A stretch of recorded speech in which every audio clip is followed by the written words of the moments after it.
Boom! Welcome back to The Perfect Bag. My name's Clint, and man, I am so geeked out today to talk to you about a very special bag. If you're a longtime viewer of this channel, you know that this channel is not just about what's the newest bag from Air or Evergoods. No, this channel dives into bags that were, funky bags, weird bags, unique bags. I love bags. That's why you're here. That's why I'm here. Oh man, do I have a fun one today. We are talking about the Access Pack 2.0 from the North Face. The North Face? Yeah. You know what? The North Face has made some of the most popular bags on my channel. I don't always think that they're the best quality, but man, oh man, is today something different. Absolutely different. All right, let's do the intro. You know what we do on this channel? We do one-take bag reviews. That means you're going to get a straight shot review of this very unique bag. Not overselling that. Very unique bag. The exterior walkthrough, the interior walkthrough, all the pockets, all the nooks and crannies, all the mechanisms. And after that, you're going to get two things that I love about the bag, two things that could be better, and an overall discussion about who might this be the perfect bag for. So everybody, let's get into it. Wow! This bag is insane. I know, you're looking at it, you're saying, what's so insane about a gray backpack from the North Face? You would be right, but you would also be wrong, because every once in a while, a fairly normal, okay brand decides to go do something crazy. Usually with the North Face, that comes in the form of collaborations, where a designer from outside the company will come along and push them, and it'll be limited edition, small batch, etc. This was in-house. This is the Access Pack, and from my research, this came out in like 2018-ish, so we're coming up on almost, what is that, 8 years old for this bag. I think the first Access bag came out in 2016. This is the improved version on that, so it sold well enough for them to make a second version from, if my research is right, and God bless the internet, we did a little digging here to find this, but it's from the North Face, retailed at around $250, and was very, very kind of viral-ish in that people love watching what's unique about this bag. Now, it's time for me to show you what's unique about this bag, and I'm going to do it like this. We're going to angle the bag, and we're going to do this, and I'm probably going to try and do a slow mode because this is super insanely over the top, okay? So are you ready? Like, really, are you ready? Okay.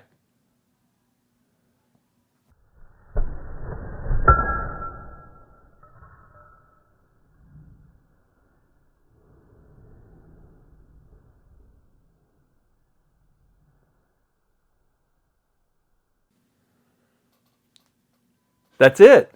That's the selling point. Let's do it again. Click. And then you can see I've got a trigger back here. And I'm going to push up on the trigger. How about that? It is a spring-loaded, like bear trap kind of situation. And it opens the hatch on the backpack. So, I mean, I don't know who at the North Face greenlit this thing. It is incredibly impractical. But it is so fun. So fun. It adds a lot of unnecessary weight to the bag. It's more complex than zippers. It's really crazy. It's really bizarre. You could probably hurt yourself with this thing. But it is super super fun. Like, who did this? Who said, you know what? The world is ready. Let me see if I can do it this way. The world is ready for a spring-loaded, bear trap, top-loading backpack. Who said that on the North Face? And who in middle management said, yeah, you're right, we should definitely make that? I love it. Somebody did, and God bless them. I love it. I love it. This bag up here that I keep looking back at, another fantastic version of a fairly commoditized, okay, mid-tier brand, Dakine. And they went crazy. They created like this R&D division inside the company workshop. And they built out this 23-liter structure backpack, which is so forward-thinking. It has so many features. Like, if a boutique bag brand built that right now, it would go viral and it would be an absolute hit. Absolute hit. This, couldn't you imagine this on Kickstarter right now? Like a company just doing this with a video and everybody lining up on Kickstarter? Like, I could see that. Okay, we got to talk about this bag for real. Like, the main event is clearly the hatch, the hinge, the mechanism. That's the main event of this bag. It's you know, can you imagine walking into the meeting, sitting down, setting your bag on the table and saying, all right, everybody, let's get down to business. I mean, I love it. So that's the exterior thing that we need to talk about the most. I'm not going to take this bag apart and show you how it works, but it feels like a heavier version of an umbrella release. Boom, you press button, it's spring loaded. This is its natural position, and springs are holding it in place when it's clicked shut like this. And then when you press the mechanism, it springs back to its natural standing position, and this is how it wants to be. So kinetic energy, is that what we've got there? Potential energy and kinetic, potential energy transferred to kinetic energy. That's what's happening. Oh, middle school science. All right, so what do we have on this bag? Let me shut this really quick. You've got some really, really nice tech materials here. Feels like Lululemon workout clothes, even though that I don't think had been invented yet.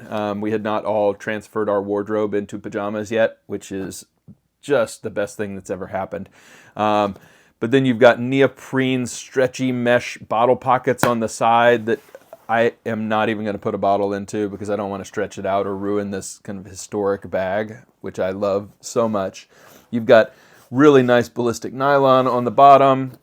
You have a quick access pocket on the side here, which we will talk about, because when I first got this bag, I was like, what kind of envelope am I going to slide into that quick access pocket? That is, I mean, how does that work? But it actually pops into the main compartment, maintains the kind of cocoon spaceship shape of the bag on the exterior. You've got minimalist branding right here. It's all kind of mixed materials here. You've got different material here, different material here, different material here, different material here, different material here. Yeah, there's a lot going on. Nice zippers branded the North Face with kind of a obsidian kind of faceted design. I'll show you those up close here in a second. On the back, what do we have? Well, we have a fairly standard memory foam-ish harness. It's not too great. It's not too bad. There's nothing too interesting about the harness. You've got a fairly run-of-the-mill branded plastic sternum strap. You've got some simple strap keepers. It's adjustable. Yeah, a pretty decent grab handle on the back, but clearly all the energy design-wise on this bag went into the mechanism. So everything else after that, not an afterthought per se, but pretty close. If we're being honest, pretty close, pretty close. All right, so I think it's time for me to attempt camera number 2 here and show you the interior of this bag and all the pockets and the overhead view of what this mechanism looks like, because let's be honest, this is just a video about opening and closing this bag over and over again. Like, there's only one thing we're doing in this video, which is basically that we're you'll get at least 10 more of those. All right, everybody, meet me in camera number 2. Okay, here we are, camera number 2. Let's do this thing. Sliding in the North Face Access Pack, and she is, I've got to say, beautiful. I mean, honestly, that is a good looking bag. You can see the different materials here. They all have this kind of, what would you call that? Like a star grid pattern. It's really, I mean, it's a good looking bag. Just on its own, it is a good looking bag. When we open this up, you'll see this yellow material that is in the bag. And when we turn it this way, you'll see, well, you'll see a hat that I tossed in the bag. And then you'll see, that's actually a pretty big pocket. Tossed my AirPods in there too, but as a quick access pocket, it runs from here to here to here. And it's a pretty decent little pocket. Nothing really wrong with it. And you can see this kind of faceted zipper that I was talking about, branded with a little zipper garage right here. Very nice. And you can see the exterior of this mechanism right here. And you can see how it is attached to the bag. And you can see also that there is no other zip or anything. This is the only closure on the top panel of the bag. Very interesting. You can also see that we have a molded foam back panel here with a little airflow, but very futuristic looking, as it should be with this bag, because this bag is like it's from the future, right? Yeah. So, good looking. These are just okay. But this is what you're all here for. So, time for me to press the button. Ironically, you can't press the button. That would have been more fun, but I could also see why they didn't just make it a press the button, because you might accidentally press the button and it would spring open at a moment's notice in the wrong situation. So you actually have to pull on the button and you just lift up and it does its thing. Here we go. 1, 2, 3. Look how crazy fast that is. I'm going to do it again. I'm going to try and do this in slow-mo for you. 1, 2, 3. Wow. Okay, when you open this up, you can see that it's a gorgeous gold color on the interior, reminiscent of Green Room 136 bags, I think. So, what do we have going on? First, let's talk about the front. You have a little mesh drop pocket here. I've put in a pen and a battery backup. Very nice. That's a very useful pocket right up top there. And then I've dropped in Green Room 136 random knick-knack bags. I love those in my top loading bags. And then at the bottom I've tossed in my battery backup. But you can see, as you would expect by looking at the outside of the bag, you have a pretty deep, nice interior here. Yeah, lots of space, probably about 24 liters of space, and it's hard shell. So it stands up on its own, and it has its own dimension.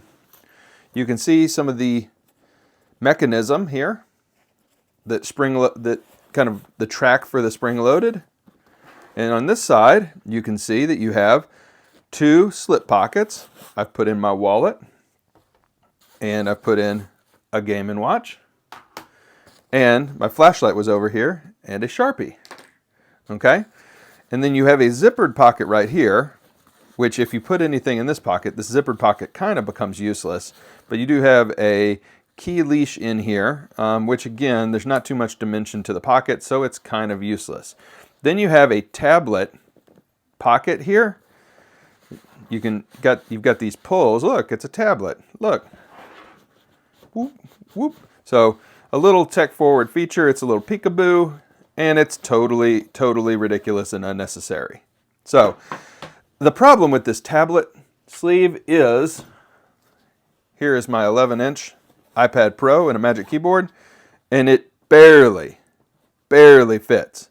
So I'm not sure why they didn't make that deeper, but maybe it has something to do with the year 2016 and different devices and different dimensions that were popular at that time. But it is not a super deep tablet sleeve, unfortunately. Yeah, it just isn't. It is sewn. You can see the sewn stitching right here. That's where it stops, which is problematic for most modern sized tablets. It is a good little pocket, and of course you can just do this because the whole thing is hard shelled. All right, let's close this up regrettably for a second because I need to show you the laptop sleeve. And look at this, we've got the same situation here where you tug up and your laptop presents itself, stands at attention for you. But also, this whole thing zips down the side, so you don't even need that mechanism, and you can access your laptop very easily. And this holds up to a 15-inch laptop with zero issues at all. No problemo. Yeah. And this, at the end of the day, becomes completely ridiculous and unnecessary, but isn't this whole bag about being ridiculous and unnecessary? You may see a zipper right here. That's not a zipper you want to get into. That's the zipper that houses the mechanism, presumably for repairs, in case you know somebody who is a mechanical genius who can help you when this stops doing this for some reason. All right, everybody, meet me back at camera number 1. We have got to talk about this beast. Holy cow! What is going on with this bag? Sheesh, y'all. Sheesh. This is so fun. So fun.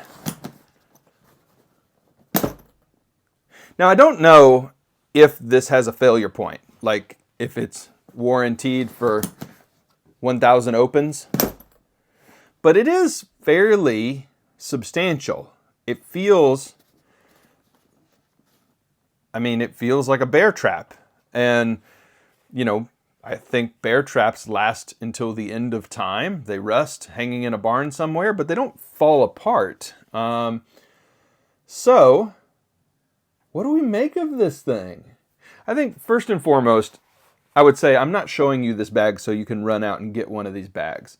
I'm showing you this bag so that you can see a little bit of backpack making history and innovation. I love seeing these kind of weird one-off bags that are just out there, that are just a little crazy, because that's what evolutionarily pushes the industry forward. These features, as we evolve kind of the tech that we carry. Who would have thought that we needed AirTag pockets, as an example, in our bags? As tech evolves, as carry evolves, as things become different and things evolve, these sorts of leaps, they push everybody forward. It's amazing. So, to whoever designed this bag at the North Face, if it was you, please say something in the comments. Please. Please. If it was you, thank you. I'm smitten with this thing. So 2 things that I love about the bag. Number 1, that. Do I need a second one? That is incredible. Incredible. Super fun. It is a joy. It's a joy. And it's like gull wing doors on cars. It's a joy, and it's totally impractical. It's completely unnecessary. Doors that work the other way are much more effective, much better. But when you see them,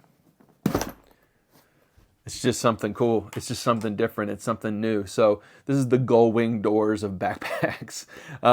So that's the first thing that I love. The second thing I love is that in addition to building this ridiculous mechanism, they used really nice materials throughout this bag. I love the golden interior of the bag. I love all these heathered tech fabrics. I love the stretch pockets on the side. Again, all very forward for the year 2016, 2017.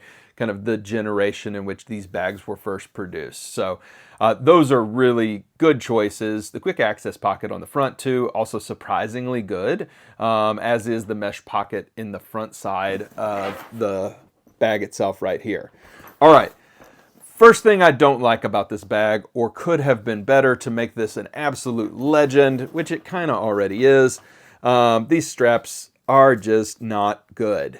And you've added a lot of weight unnecessarily to this bag by the decision to make this insanity, which is the whole point of this bag existing, So you got to give us a little bit beefier straps. You've given us a sternum strap, which is good, but this kind of neoprene strap situation is just not on point. Give us a little bit more memory foam, give us a little bit more cushioning, beef up the straps a little bit, because you've given us extra weight, and extra weight that kind of all sits in the top part of this bag. So give us better straps when you do this to us, and thank you for doing this to us. I'll take some more of it, please. This innovation is completely baller.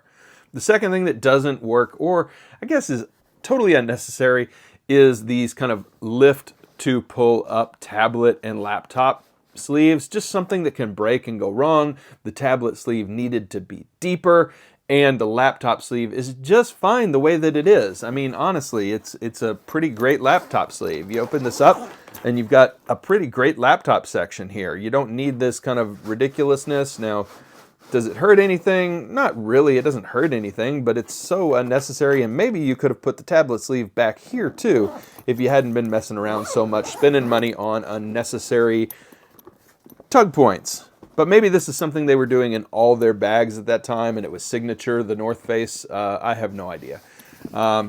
So, everybody, that's it. That's the bag. What do we think about it? Well, we think it's awesome. This one is a keeper for me, and it's just a piece of bag and backpack history. I've never seen anything like it. We probably will never see anything like it again, because it is a trade-off that's just not worth it. The wow factor of the quick release mechanism is, I think, not worth the trade-off of the additional weight. And people like waterproofing, and people, I mean, zippers actually, zippers work. And you don't need all this, and it's unnecessary expense, but good Lord, it's fun. So the North Face and whatever crazy team back in the 2000 teens built this monstrosity, thank you. It's awesome.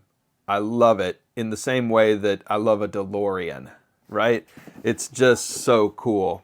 So everybody, wow. If you can pick up one of these, do I recommend it? Nah, not entirely. I mean, if you can get one for 75 bucks used, just make sure that the mechanism is working. This one is like new, and I don't know if it was a bag that had been used on the daily, how the mechanism would have held up over the years. So, I don't know. But anyway, everybody, wow, thank you for the love and support. If you enjoy seeing bag esoterica, word of the day, keep following this channel. Subscribe, give me all the likes, give me all the shares, give me all the everything so I can keep growing this beast with all of y'all. And I just want to say thanks. I want to wrap up every video with that. Thank you for the support, and we will, of course, see you next time. Bye for now, everybody.